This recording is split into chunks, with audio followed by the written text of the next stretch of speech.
vaches. Et 3 jours après, c'est la lecture du résultat.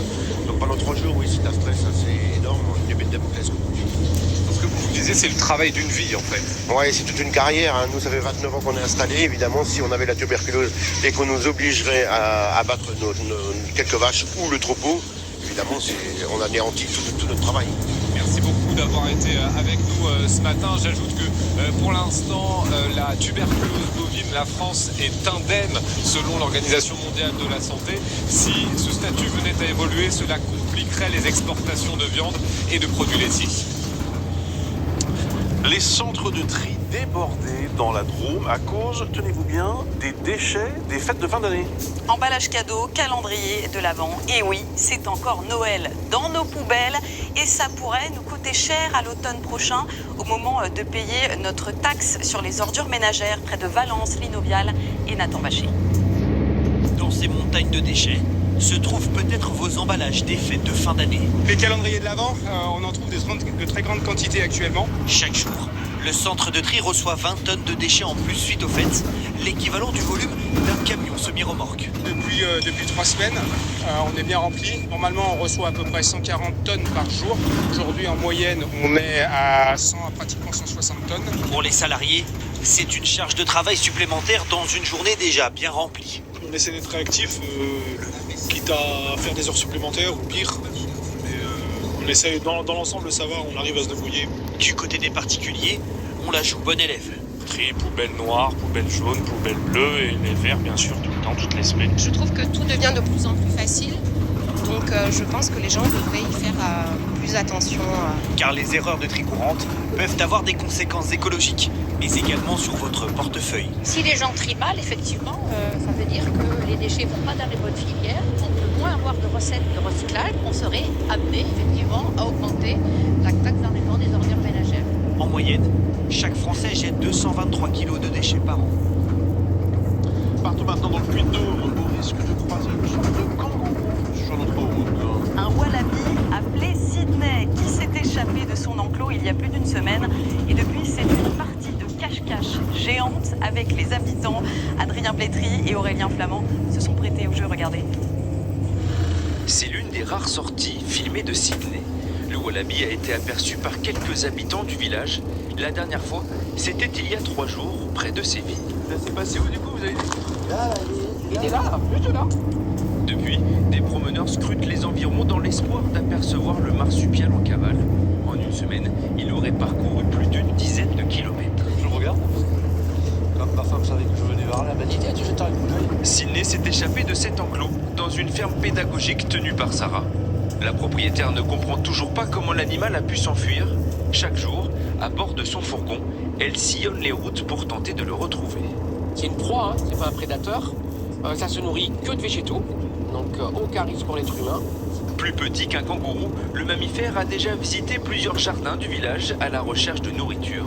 Aujourd'hui, il est au cœur de toutes les discussions. On l'a pas jamais retrouvé.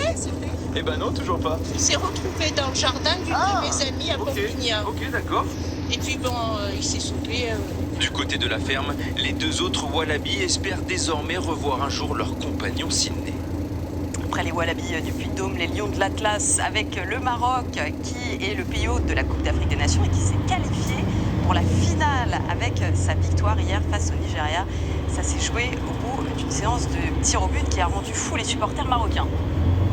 C'était un match assez serré, mais ce qui pourrait être un événement considérable pour le Maroc. Le Maroc n'a plus gagné la Coupe d'Afrique des Nations depuis 1976. Donc, Maroc qui sera l'un des outsiders de la prochaine Coupe du Monde. On se rappelle qu'ils avaient été demi-finalistes de l'édition précédente. Donc il faudra suivre ce match dimanche.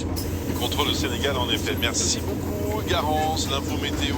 On attend donc beaucoup de vent et de pluie à l'ouest aujourd'hui. Et on a même un département en vigilance orange. Vigilance orange de pluie inondation, en effet, sur le Finistère. On a également plusieurs départements qui sont en vigilance jaune pour le paramètre vent. Tout ça à l'ouest. Tiens, je vous emmène dans le Finistère, justement. Là, c'était hier à Fouesnant, avec des conditions déjà bien grises, faiblement pluvieuses. Tout ça se mettait en place progressivement. Et pour aujourd'hui, ça va être à peu près le même temps, mais vous poussez un petit peu plus le curseur vers le haut, évidemment, avec des pluies qui vont s'intensifier progressivement.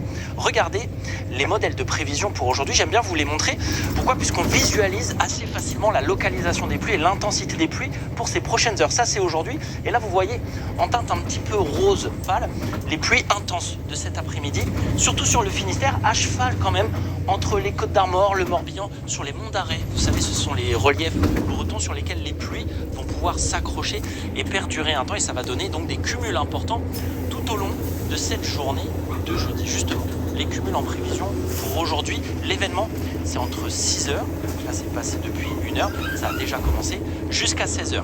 Donc une dizaine d'heures de fortes pluies, et en 10 heures on va avoir 40 à 70 mm, surtout sur le Finistère. C'est beaucoup, hein. C'est 2 semaines de pluie en 10 heures. Donc ça peut donner des ruissellements importants, quelques inondations localisées, grande prudence dans vos déplacements si vous êtes sur l'ouest de la Bretagne en particulier, et quelques crues à surveiller. On va surveiller les cours d'eau pour aujourd'hui, d'autant plus qu'il y a un paramètre aggravant, c'est le vent. Vent qui souffle fort aujourd'hui, vent de sud, 90 à 100 km/h, surtout sur le sud de la Bretagne, et ça peut freiner l'écoulement de certains cours d'eau et donc accentuer le risque de crue pour aujourd'hui. Ouf, ce soir et encore plus demain, les conditions seront calmes, de plus en plus calmes sur la Bretagne. Mais vous n'avez pas fini d'entendre parler des pluies. Cette fois-ci un peu plus au sud. Pour demain, ça va être surtout sur les Cévennes, les pluies vont s'activer. On va surveiller là aussi le risque d'inondation localisée. Et ensuite, tout au long de votre week-end, samedi et dimanche, toujours de fortes pluies sur le Languedoc-Roussillon. À surveiller, le vent marin va s'accentuer. Ça va même se dégrader par rapport à votre début de semaine avec des pluies encore plus intenses. Donc des pluies à surveiller pour aujourd'hui en Bretagne et pour ce week-end Languedoc-Roussillon. Merci Ange. Votre programme jusqu'à 7h30, votre argent avec notre décan. Et si l'un des enjeux des prochaines municipales, c'était de sauver les cafés, les restos, les hôtels, c'est un appel qui est lancé aux maires et futurs maires. C'est déjà demain avec Anicet au programme également. Vous connaissez le GPS, mais est-ce que vous connaissez le GPS pour se repérer à l'intérieur d'une gare, d'un aéroport, d'un centre commercial? C'est nouveau, ça arrive. Et puis c'est chaud avec Candice Mahout et la